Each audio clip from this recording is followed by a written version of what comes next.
ये मूवी एक सच्ची घटना पे आधारित है जो कि सन 1971 में घटी थी। ये घटना पैरन फैमिली के साथ घटी थी और उनकी मदद एड और लॉरेन ने की थी जो कि पति पत्नी थे। और उनकी मदद के दौरान वहाँ कुछ ऐसी घटना हुई जिसे ना ही पैरन फैमिली और ना ही एड और लॉरेन अपनी पूरी जिंदगी भर भुला सके।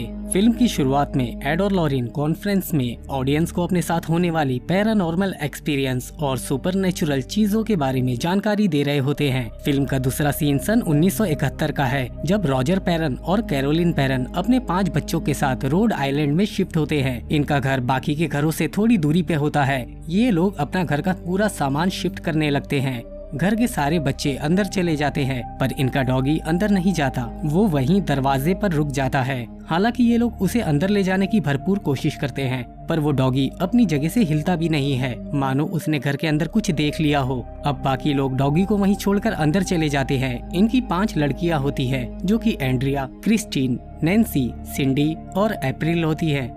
इनके घर के पास एक झील होती है। उस झील के पास एक बहुत ही पुराना पीपल का पेड़ होता है और इनकी सबसे छोटी बेटी अप्रैल को उस पेड़ के नीचे से एक खिलौना मिलता है जिस पे ग्लास लगा हुआ था। अप्रैल उसे पाने के बाद बहुत खुश होती है। घर के अंदर अप्रैल की बहनें हाइड एंड क्लैप खेल रही होती हैं और उनमें से एक लड़की एक छोटे से स्टोर में छुप जाती है और जब दूसरी बहन उसे ढूंढने के लिए जाती है तो बाय मिस्टेक लड़की से एक लकड़ी का तख्ता टूट जाता है जो किसी डोर को छुपाने के लिए वहाँ लगाया गया था। और जब रॉजर वहाँ चेक करता है तो वहाँ उसे एक बेसमेंट मिलता है जहाँ पर एक पियानो और कुछ अजीब सी चीजें भी पड़ी थी। रॉजर बच्चों को वहाँ जाने से मना कर देता है।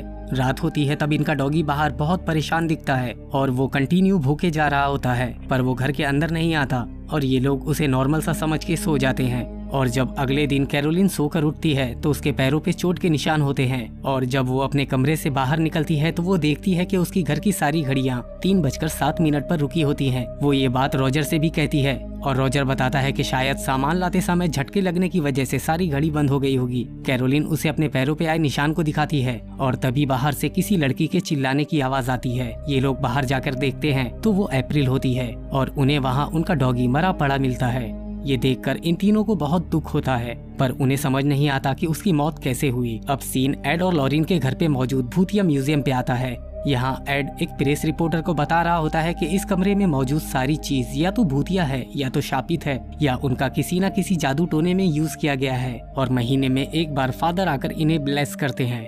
और अब एड उस रिपोर्टर को एनाबेल डॉल के बारे में बताता है। वो कहता है कि इस पर एक ताकतवर शैतान हावी है और उसने इस डॉल को जरिया बनाया हुआ है इस दुनिया में आने के लिए। अब सीन फार्म हाउस का होता है और रात हो चुकी होती है और ठीक 3:07 पर घर की सारी घड़ी बंद हो जाती है और शैतानी घटना घटने लगती है। क्रिस्टीन जब सो रही होती है तब कोई अदृश्य शक्ति उसका पैर पकड़कर खींच लेती है और उसे वहाँ बहुत गंदी स्मेल भी आने लगती है। रॉजर उठ चुका होता है और उसे लगता है कि घर के अंदर कोई है। वो जाकर देखता है और तभी उसे लगता है कि कोई सीढ़ियों पे खड़ा है और वो उसकी बेटी एंड्रिया होती है। वो उसे अपने रूम में चलने के लिए कहती है और वहाँ जाने पर दिखता है कि सिंडी नींद में ही एक अलमारी पे अपना सर टकरा रही होती है। और अगले दिन कैरोलिन को अपनी बॉडी पर एक और चोट का निशान दिखता है। रॉजर जब घर से बाहर जा रहा होता है तभी उसे कबूतर ऊपर से मरकर नीचे की तरफ गिरता हुआ दिखता है और उसे ये थोड़ा अजीब सा लगता है पर वो वहाँ से चला जाता है।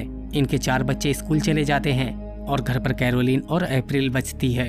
अप्रैल उसे हाइड एंड क्लैप खेलने को कहती है और कहीं छुप जाती है और कैरोलिन उसे ढूंढते हुए एक कमरे में जाती है और वहाँ एक अलमारी होती है और तभी उस अलमारी का दरवाजा अपने आप ही खुल जाता है और कैरोलिन अलमारी की तरफ पलटती है और वो कहती है कि क्लैप बजाओ और तभी अलमारी में से 2 हाथ निकलकर क्लैप बजाते हैं और कैरोलिन अलमारी की तरफ बढ़ना शुरू हो जाती है और अलमारी के पास पहुंचने पर उसे सांसों की आवाज आती है और वो अपने हाथ से अलमारी के अंदर ढूंढती है पर उसे वहाँ कुछ भी नहीं मिलता और वो अपने आँख से पट्टी खोल कर देखती है। तभी अप्रैल उसे पीछे के दरवाजे के पास खड़ी हुई दिखती है। हालांकि कैरोलिन को इस बात से हैरानी होती है पर वो इस बात को नजरअंदाज कर देती है। उसके बाद रात में फिर से सोते समय कोई क्रिस्टीन का पैर खींचता है और इस बार पहले से भी ज्यादा फोर्स से खींचता है। क्रिस्टीन डर के उठ जाती है और उसे दरवाजे के पास कोई खड़ा दिखता है और वो साया उससे कहता है कि वो उसको और उसके परिवार को मार डालेगा। क्रिस्टीन नैन्सी को उठाती है। नैन्सी दरवाजे के पास जाती है पर उसे सिर्फ गंदी सी स्मेल ही आती है और तभी दरवाजा अपने आप बंद हो जाता है। ये लोग डर से चिल्लाना शुरू कर देते हैं और आवाज सुनकर इनके मॉम और डैड ऊपर आ जाते हैं और इन्हें समझा बुझाकर शांत कर देते हैं। और अब अगली रात कैरोलिन की बॉडी पर एक और चोट के निशान आ जाते हैं। वो इसे कोई सीरियस मेडिकल प्रॉब्लम समझ लेती है तभी कैरोलिन को लगता है कि घर पर कोई है और वो एक एक कमरों को चेक करने लगती है और तभी सीढ़ियों के पास लगी उनकी सारी की सारी फोटोज अपने आप ही गिरने लग जाती है। उसके बाद कैरोलिन नीचे जाती है और तभी उसे किसी बच्चे के खेलने की आवाज आती है। वो उसको फॉलो करती है और तभी बेसमेंट का डोर ओपन हो जाता है और जब वो उसके पास जाती है तब उसे एक धक्का लगता है और वो बेसमेंट में जाकर गिर जाती है। तभी कोई उसके पास एक बॉल फेंकता है और वो डर के ऊपर की तरफ भागने लगती है और नीचे अंधेरा भी हो जाता है। कैरोलिन माचिस जलाकर चेक करती है, तभी पीछे से 2 हाथ आकर जोर से क्लैप करते हैं और कैरोलिन वहीं फंस जाती है। दूसरी तरफ एंड्रिया के रूम में सिंडी वापस उसी अलमारी से अपना सर पटक रही होती है। एंड्रिया उसे अपने बेड पे सुला लेती है और तभी उस अलमारी का डोर अपने आप ही खुलता है और तभी वो अलमारी के ऊपर देखती है, ऊपर कोई औरत का प्रेत होता है और वो सिंडी पर अटैक कर देता है। इसी दौरान रॉजर भी वहां पहुंचता है और उसे हर जगह से चीखने की आवाज आती है। रॉजर बेसमेंट से कैरोलिन को बाहर निकालता है और फिर ये दोनों बच्चों के रूम की तरफ जाते हैं और उन्हें संभालते हैं। ये परिवार इस घटना से बहुत डर चुका होता है। इन सबको पता चल जाता है कि यहाँ इनके अलावा और भी कोई है। अब अगले सीन में कैरोलिन यूनिवर्सिटी में एड और लॉरिन वॉरेन से मिलने जाती है। ये दोनों डिमोनोलॉजिस्ट हैं। डिमोनोलॉजिस्ट उन लोगों को कहा जाता है जो भूत प्रेत भगाने की तंत्र विद्या को जानते हैं। कैरोलिन इन्हें अपने घर आने और मदद करने की रिक्वेस्ट करती है। मिस्टर एंड मिसिस वॉरेन उनके घर आते हैं। रॉजर और कैरोलिन उन्हें बताते हैं कि दिन ब दिन हालात और बिगड़ते जा रहे हैं। कैरोलिन उन्हें चोट के निशान दिखाती है। कैरोलिन बताती है कि उन्हें कभी कभी घर में से गंदी सी स्मेल आती है। घर का दरवाजा रात में 3 बार अपने आप नॉक होता है और सुबह होते ही बंद हो जाता है और जो भी पक्षी उड़कर इनके फार्म हाउस पर आता है वो सुबह इन्हें गार्डन में मरा हुआ मिलता है और घर की सारी घड़ियां 3:07 पर बंद हो जाती है। एड उन्हें बताता है कि ये सब किसी शैतान के होने के संकेत हैं। इसके बाद ये लोग स्टोर रूम में जाते हैं और लॉरिन को यहाँ पर एक अनजान शक्ति का आभास होता है और उसे ये एहसास होता है कि यहाँ कुछ बहुत बुरा हुआ था। एड उनकी बातों को चर्च के सामने सबूत के लिए रिकॉर्ड कर लेता है। अब एड और उसकी पत्नी लॉरिन झील के किनारे उस पेड़ के पास जाते हैं जहाँ से अप्रैल को वो खिलौना मिला था और तभी लॉरिन को वहाँ पर कुछ ऐसा दिखता है जिसको देखकर वो पूरी तरह से घबरा जाती है। अब ये दोनों अंदर आते हैं और इन्हें बताते हैं कि अब हमें तुम्हारे घर को पवित्र करना होगा और इसके लिए चर्च को सबूत देके परमिशन लेनी होगी। वैसे तो यहाँ पर बहुत सारी आत्माएं हैं पर एक काला साया है जो कि आपके घर पर आपकी जमीन पर हावी है। लॉरिन बताती है कि उसने उसे 2 बार देखा है, जब वो घर में आई थी तब और दूसरी बार उनकी बच्चियों के पीछे देखा है। ये काला साया तुम्हारे परिवार से मिल चुका है और अब तुम कहीं भी जाओ ये तुम्हारे साथ ही रहेगा और तुम्हारा पीछा नहीं छोड़ेगा। इसके बाद रात में जब एड वो रिकॉर्डर ऑन करता है तब उसमें से बस एड की ही आवाज आती है। रॉजर और कैरोलिन की कोई भी आवाज उसमें प्ले नहीं होती। फिर लॉरिन एड को उस जगह के पास्ट के बारे में बताती है। ये पहले एक फार्म हाउस था जो कि अब कई टुकड़ों में बंट चुका है और यहाँ पर जो कपल था उसकी पत्नी काला जादू करती थी और उसने अपने सिर्फ 7 दिन के बच्चे को आग में जलाकर उसकी बलि दे दी थी। पर जब उसके पति ने उसे ऐसा करते हुए पकड़ा तो उसने जाके बाहर वाले पेड़ से फांसी लगा ली और वो टाइम था रात के 3:07 और उसके बाद इस घर में कई मौतें हुई और उन सब लोगों की आत्मा यहीं फंस कर रह गई। और अब अगली सुबह एड अपने सारे इक्विपमेंट लेकर उनके घर आ जाता है ताकि वो सबूत इकट्ठा करके चर्च को दे सके और इस काम में उनकी हेल्प करने के लिए उनका असिस्टेंट और एक पुलिस ऑफिसर भी आता है जिसे इन पवित्र क्रियाओं पर ज्यादा भरोसा नहीं होता। वो लोग घर में हर जगह कैमरास और वॉइस रिकॉर्ड करने के लिए रिकॉर्डर्स लगाते हैं और वो लोग हर रूम में क्रॉस भी रख रहे होते हैं ताकि जो कोई भी शैतानी शक्ति वहाँ हो उसे उससे प्रॉब्लम हो और वो कुछ हरकत करे जिसे ये लोग रिकॉर्ड कर सके।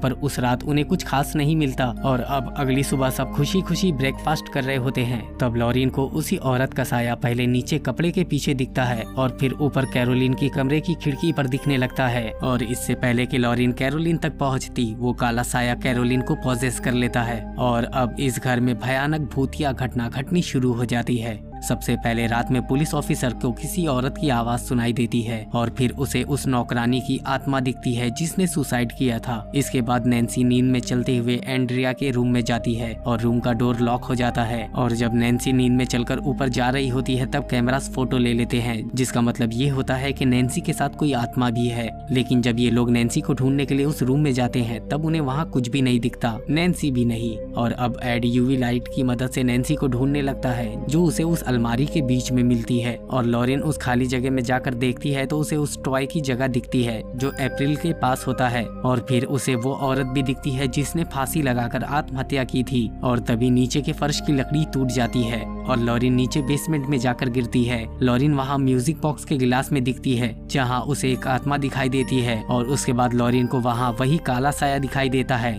जिससे डर के लॉरेन वहाँ से भागने लगती है और वो शैतानी आत्मा लॉरेन के गले में लगी लॉकेट को खींचने लगती है। ये लॉकेट लॉरेन को उसकी बेटी जूडी ने दिया था और इस लॉकेट में जूडी की फोटो भी होती है। बाहर निकल के लॉरेन सबको बताती है कि ये प्रेत आत्मा माओ पर हावी हो जाती है और उनसे अपने बच्चों की हत्या करवाती है और ये आत्मा कैरोलिन पर भी हावी हो रही है। और इसके बाद घर में मौजूद सभी क्रॉसेस अपने आप जमीन पर गिर जाते हैं और नैन्सी को कोई अदृश्य शक्ति बालों से पकड़कर वहाँ से पटकने लगती है। लॉरेन नैन्सी के बाल काटकर उसे बचा लेती है और अगले सीन में पेरेंट फैमिली ये घर छोड़कर चले जाती है। एड रॉजर को कहता है कि वो ये सबूत चर्च को दिखाएगा और फिर आके इस घर को पवित्र करेगा। उसी दौरान लॉरेन को उसकी बेटी जूडी की आवाज सुनाई देती है और फिर उसे उस झील में उसकी परछाई भी दिखती है। ये आत्मा की तरफ से एक वार्निंग सिग्नल होता है कि लॉरेन पेरेंट फैमिली से दूर रहे। लॉरेन इससे बहुत ज्यादा डर जाती है। अब एड फादर को उन सब सबूतों को दिखाता है और फादर वेटिकन से परमिशन आने तक रुकने को कहते हैं। और अब अगले सीन में एड और लॉरेन की बेटी जूडी दिखाई देती है और वो काली परछाई लॉकेट की मदद से उस तक पहुंच जाती है और उसके पैर खींचती है। जूडी उठ जाती है। वो एड और लॉरेन को ढूंढते हुए नीचे भूतिया म्यूजियम में जाती है जहां चेयर पर वो प्रेत आत्मा एनाबेल डॉल को लिए बैठी होती है। वो जूडी को नुकसान पहुंचाने ही वाली होती है। तभी सही समय पर एड और लॉरेन वहां आ जाते हैं और उसे बचा लेते हैं। दूसरी ओर कैरोलिन क्रिस्टीन और अप्रैल को गाड़ी में बैठा के कहीं ले जा रही होती है। ये बात रॉजर को पता चलते ही वो एड को बताता है। लॉरेन उन्हें कहती है कि कैरोलिन उन्हें लेकर वापस उसी घर में जा रही है क्योंकि ये शैतान माओ को काबू में कर उनके बच्चों की हत्या करवा दी है। और फिर ये सब लोग वापस उसी घर में जाते हैं। जब ये लोग वहाँ पहुँचते हैं तब वो देखते हैं कि कैरोलिन क्रिस्टीन को मारने ही वाली होती है। ये लोग क्रिस्टीन को बचा लेते हैं और जब ये लोग कैरोलिन को घर से बाहर ले जाने लगते हैं तब वो शैतान कैरोलिन को चोट पहुँचाने लगता है और उसे बाहर नहीं जाने देता। लॉरेन ये समझ जाती है कि अगर ये लोग कैरोलिन को घर से बाहर निकालने की जबरदस्ती कोशिश करेंगे तो शैतान कैरोलिन को मार देगा। और तभी ये शैतान वापस कैरोलिन को बेसमेंट में खींच के ले जाता है और ये लोग बेसमेंट में जाकर कैरोलिन को बचाने की कोशिश करते हैं। पर अब ये शैतान कैरोलिन पर इतना हावी हो चुका होता है कि उसका बचना मुश्किल था। ये लोग उसके मुंह पर चादर डालकर उसे एक चेयर से बांध देते हैं और एड उसी वक्त कैरोलिन को पवित्र करने के लिए पवित्र क्रिया शुरू करता है। तभी कैरोलिन के अंदर का शैतान बेकाबू होने लगता है और वहाँ उस कमरे में और बाहर भी शैतानी गतिविधियां बढ़ जाती है। लेकिन एड रुकता नहीं है। वो पवित्र क्रिया को पूरा कर रहा होता है। तभी वो शैतान एड को रोकने के लिए कुर्सी को हवा में उठा देती है और फिर उसे नीचे गिराकर तोड़ देती है जिससे कैरोलिन की सारी रस्सियां खुल जाती हैं। फिर ये प्रेत एड को अलग अलग तरीके से मारने की कोशिश करता है और उसी दौरान एड के असिस्टेंट को अप्रैल मिल जाती है और जैसे ही कैरोलिन को पता चलता है कि अप्रैल कहाँ है वो उसे मारने के लिए फौरन वहाँ भागने लगती है। और इससे पहले कि वो अप्रैल को मारती एड वहाँ पहुंचकर उसे पवित्र करना शुरू कर देता है। वो उस प्रेत को उसका नाम लेकर उसे ईश्वर के नाम पर वापस जाने का हुक्म देता है। लेकिन ये शैतान अभी भी कैरोलिन पर हावी होता है और फिर रॉजर और लॉरेन कैरोलिन की मदद करते हैं। ये लोग उसे परिवार और बच्चों की यादों के सहारे मजबूत बनाते हैं ताकि कैरोलिन उस शैतान से लड़ पाए। और अंत में कैरोलिन का उसके बच्चों और उसके परिवार के प्रति प्यार जीत जाता है और उस शैतान को कैरोलिन का शरीर छोड़ना पड़ता है और कैरोलिन वापस से नॉर्मल हो जाती है और पेरेंट फैमिली वापस से पहले जैसी हो जाती है। और उसके बाद अप्रैल लॉरेन को उसका वो लॉकेट वापस लौटाती है जो उससे बेसमेंट में छूट गया था। और अंत में एड उस म्यूजिक बॉक्स को अपने म्यूजियम में रख देता है और ये मूवी यहीं पर खत्म भी हो जाती है। अगर आपको ये वीडियो पसंद आए तो वीडियो को लाइक, चैनल को सब्सक्राइब और हाँ बेल आइकॉन के बटन को दबाना ना भूलें।